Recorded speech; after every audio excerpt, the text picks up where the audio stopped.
그리스도의 부활은 우리에게 가장 중요한 사건이고, 그를 통하여 우리는 죄에서 구속함을 받았을 뿐만 아니라 죄의 권세로부터 승리하고 자유하게 된 줄로 믿습니다.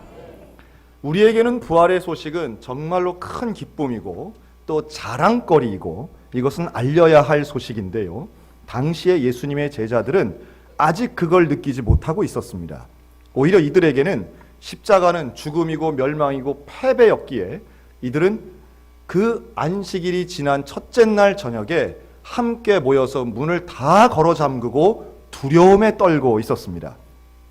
유대인들이 두려웠던 거죠. 언제 우리가 잡혀갈지 모른다, 우리도 예수님처럼 고난받고 죽을지 모른다라고 하는 두려움에 이들이 모여 있었고 문을 잠갔습니다. 그리고 또 하나, 이제 우리는 어떻게 살아가야 하나, 미래에 대한 두려움과 미래에 대한 걱정과 현재에 대한 한숨으로 제자들은 말 그대로 공황 상태에 빠져 있었습니다. 그런데 바로 그 장소에 예수님이 오시는 거죠. 문도 열지 않았는데 예수님이 갑자기 그 중간에 나타나십니다. 그리고 이렇게 첫 말씀을 하시는데, 한번 따라할까요? 평안이 있을지어다. 우리 옆 사람에게 평강이 있을지어다. 물론 이 말은 우리가 일상적으로 만났을 때 하는 일상적 인사라고 볼 수도 있습니다. 이 평강을 히브리어로는 샬롬이라고 하고요, 헬라어로는 에이레네라고 합니다. 그래서 이 예수님이 제자들을 처음 만났을 때 평강이 있을지어다 라고 말한 것은 상당히 중요한 의미가 있는데, 여기에 너희들 왜 이렇게 두려워하느냐, 무슨 걱정거리가 있느냐, 왜 여기 이렇게 꼭 박혀 있느냐가 아니라, 제자들의 모든 상황과 내심을 아시는 예수님께서는 평강을 선포하신 줄로 믿습니다. 이 평강은 오직 그리스도만이 주실 수 있는 것이고, 부활하신 주님을 통해 얻는 평강이야말로 가장 우리 인생에 가치 있는 것임을 오늘 깨달으셨으면 좋겠습니다. 요한복음 14장 27절에 평강을 너희에게 끼치노니 곧 나의 평강을 너희에게 주노라. 내가 너희에게 주는 것은 세상이 주는 것 같지 아니하리라. 너희는 마음에 근심도 말고 두려워하지도 말라. 사실은 걱정 근심 안 하고 사는 건 우리 모두의 소원인데, 이게 뭘로 가능하냐 하면 예수 그리스도께서 주시는 평강으로만 가능한 줄로 믿습니다. 근데 사람들은 그 평강을 돈 주고 살 수 있다고 생각할 때가 있어요. 돈 주고 사는 것은 평강이 아니라 편안함은 살 수 있습니다. 편안한 것은 돈 주면 조금 더 좋은 자리, 좋은 의자, 또 좋은 집에서 살 수 있다는 뜻이지요. KTX를 타도 일반실이 있고 특실이 있습니다. 어디가 더 비싸요? 특실이 조금 더 비쌉니다. 앉아보면 이거 차이는 아닌데 그래도 뒤로 조금 더 제껴지는 것 같고 뭔가 더 편한 것 같아요. 비행기는 더 극명하게 돈의 차이를 보여줍니다. 우리가 인천공항에서 만약 미국에 있는 뉴욕을 간다고 할 때 평균 들어가는 비용이 우리들이 제일 많이 타는 이코노믹석이라고 하는 그 이코노믹 부분은 한 200만 원 정도의 비용이 들죠. 그런데 그거보다 그 앞칸에 있는 조금 더 넓고 조금 더 편리한 의자는 비즈니스석이라고 해서 약 700만 원에서 800만 원 정도 합니다. 가격이 2배가 아니라 3배, 4배가 돼요. 그런데 비행기는 그뿐만 아니라 하나 더 있습니다. 퍼스트 클래스라고 해서 1등석이 따로 있어요. 아주 큰 비행기에만 있는 건데요. 거기는 대개 누가 타느냐 하니까 그 항공사 회장님 따님이나 이런 분들이 이제 타시던데, 거기에서는 가격이 한 1200만 원 정도다 이렇게 알려져 있습니다. 제가 그 1등석을 가봤습니다. 언제 가봤냐 하면 제가 군대를 제대하고 공항에서 비행기 청소하는 아르바이트를 제가 했거든요. 그래서 그때 당시에 있던 거의 대부분의 국내 국외 항공사들을 비행기를 다 들어가서 시트 뜯고 청소하는 일을 했는데요. 그때 제가 웬만한 비행기에 웬만한 나라들 1등석을 다 한번 들어가 봤습니다. 좀 민망한 얘기는 한데 그랬습니다. 그래서 가서 보면 정말 한참 된 얘기니까요. 그때만 해도 정말 편안하고 안락하고 자기 공간이 있는데 깜짝 놀랐습니다. 우리 대한항공 1등석이 제일 멋있더라고요. 세상에 앞에 병풍이 쳐져 있더라고요. 무슨 저 한정식집 같은 그런 분위기에 제가 아주 놀라면서 청소를 했던 기억이 납니다. 돈이 있으면 우리가 조금 더 편안하게 살 수는 있습니다. 돈이 있으면 뭐 조금 더 안락한 생활을 할 수는 있겠죠. 그러나 돈이 있다고 해서 평강까지 살 수는 없다는 거 우리가 잘 알고 있습니다. 한 10여 년 전에 중국에서 갑자기 많은 부자들이 일어난 적이 있습니다. 그런데 그때에 중국의 부호들이 제일 먼저 했던 것은 집에 담장을 높이고 보안업체를 신설하고 제일 좋은 금고를 구입하는 일이었다 그럽니다. 그 왜 그럴까요? 돈이 많아지면 그만큼 지켜야 할 것, 두려운 것, 염려되는 것도 많다는 증거이겠지요. 물론 여기 계신 분들 중엔 그래도 좋으니 돈 한번 많아봤으면 좋겠다 하는 분도 물론 계시겠지만 돈이 나쁘다는 건 아니지만 분명한 건 돈에는 한계가 있다라고 하는 것입니다. 진정한 평강, 상황과 상관없이 상태와 상관없이 우리의 마음이 확신 가운데 흔들림 없이 감사와 온전함으로 있는 것, 즉 에이레네의 평강, 샬롬의 평강이 임하는 것은 오직 천지를 창조하신 하나님을 믿고 나의 죄를 대속하여 십자가에 달리셨다가 3일 만에 부활하신 예수 그리스도만을 통해서 얻어지는 것임을 믿으시기 바랍니다. 오늘 저와 여러분 가운데 이 평강이 임하시기를 축복합니다. 이 평강을 사모하시기를 바랍니다. 예수를 믿는 사람에게만 주어지는 놀라운 평강이 있습니다. 오늘 예수님이 그거 말씀하시는 거예요. 한 달도 안 남았죠? 우리나라 대통령 선거가 이제 며칠만 있으면 치러집니다. 지금 그분들이 항상 하는 이야기들이 있습니다. 대개 두 가지를 얘기하죠. 두 가지는 내가 책임지고 합니다. 대개 뭘 얘기하냐면 안보와 경제에 대해서 아주 자신감 있게들 말씀하시더라고요. 특별히 안보는 우리 대한민국에게는 참 중요한 메시지라고 생각이 듭니다. 안전을 유지하는 것. 어제도 뉴스에 보니 김일성 탄생 105주년을 맞이해서 열병식을 하고 있는, 그래서 다리를 90도 각도로 쳐들고 정말 놀라운 각도로 걸어가는 그 군인들을 보면서 야, 우리가 1대1로 싸우면 저 사람들 이길 수 있겠나 하는 생각도 잠깐 들었습니다. 더 놀라운 것은 그 많은 시민들 앞에서 핵전쟁, 전면전, 목숨 걸고 100배의 보복을 외치고 있는 저 북한을 우리가 어떻게 해야 되겠는가? 너무 많이 들어서 더 이상은 염려나 전쟁에 대한 걱정도 없다고 아주 단언하시는 분도 계시더라고요. 그러나 한반도에는 언제나 불안과 미래에 대한 당혹감들이 있는 것도 사실이죠. 마침 그러할 때에 어제 우리 교회에서는 몇 주간 저희가 광고하고 준비했던 탈북자들 봉사체험 프로그램이 어제 있었습니다. 3개월 전 혹은 3주 전에 탈북하신 분들을 포함해서 어제 약 50명이 우리 함께 모여서 1대1로 우리 집사님, 권사님들이 가셔서 봉사했습니다. 그래서 하루 동안 이제 춘천 시내를 투어하는 프로그램을 가셨습니다. 얼굴들이 새카맣고요. 20대, 30대, 40대 남성들이었습니다. 이들이 버스에서 내리고 마당에서 제일 먼저 한 일은 담배를 피우는 일이었고요. 그리고 간식을 우리 권사님들이 잘 준비했는데 간식을 먹는 여유는 단 1%도 없었습니다. 고개를 숙이고 우리를 보면서도 딱딱하게 들어가는 거예요. 그리고 우리 집사님들하고 이제 1대1로 이제 조를 짜서 나가서 점심 먹고 이제 오후에 왔어요. 그리고 와서 몇 분이 이제 보고를 하는데 소감을 이제 발표하시는 거죠.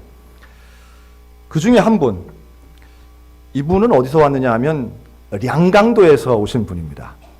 량강도가 또 어디야? 중국 아니야? 이런 분들 계시죠? 지금 북한은 행정구역이 많이 달라졌습니다.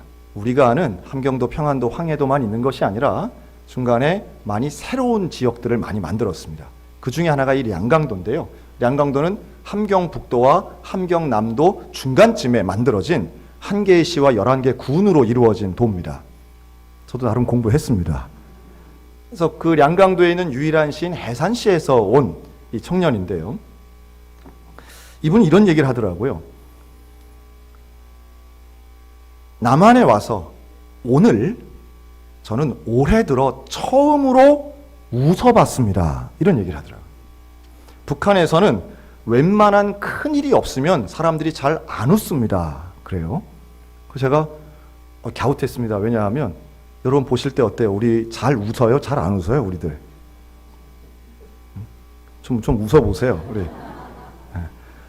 이분이 단 3시간 반 동안 춘천 시내를 다녔는데요. 한림대학교를 가도, 춘천시청을 가도, 지하 상가를 가도, 롯데마트를 가도, 식당에 가도 사람들이 다 웃더래요.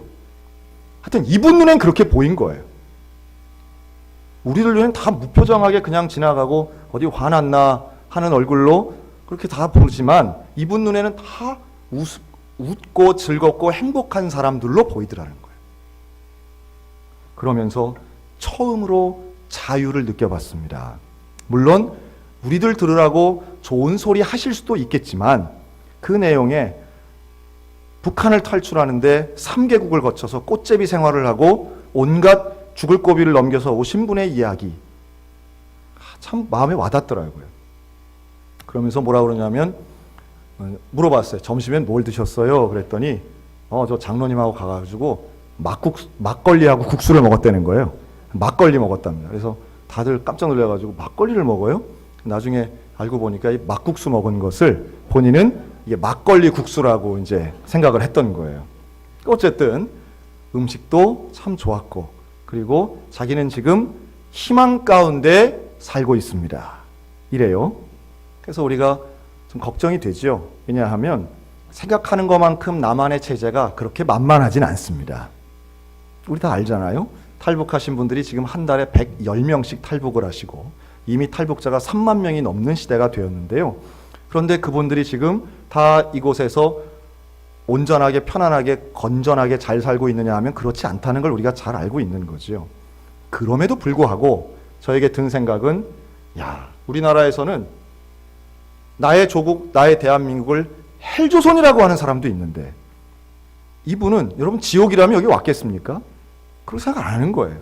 이곳은 일하면 일한 대로 돈 버는다고 들었습니다. 이곳은 내가 생각하는 걸 마음대로 얘기해도 된다고 들었습니다. 자유 찾아온 이분에게는 지금 오늘 우리가 느끼지 못하는 감사와 감격이 있는 거 아닌가 하는 생각이 들었어요. 절 보고 마지막에 한 말씀 하고 기도해달라고 그래서 제가 그분들 앞에 서서 그렇게 얘기했습니다.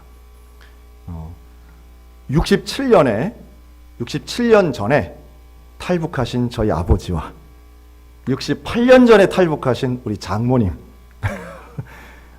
70년 가까운 세월 지나고 저희 집에 저를 포함해서 이제는 3대가 되고 이제 4대가 되려고 하는 이런 가정과 가문을 만들고 오늘 이날까지 정말 건강하고 온전하게 살아올 수 있었던 이유가 있다면 하나님이 주신 평강 때문이었습니다.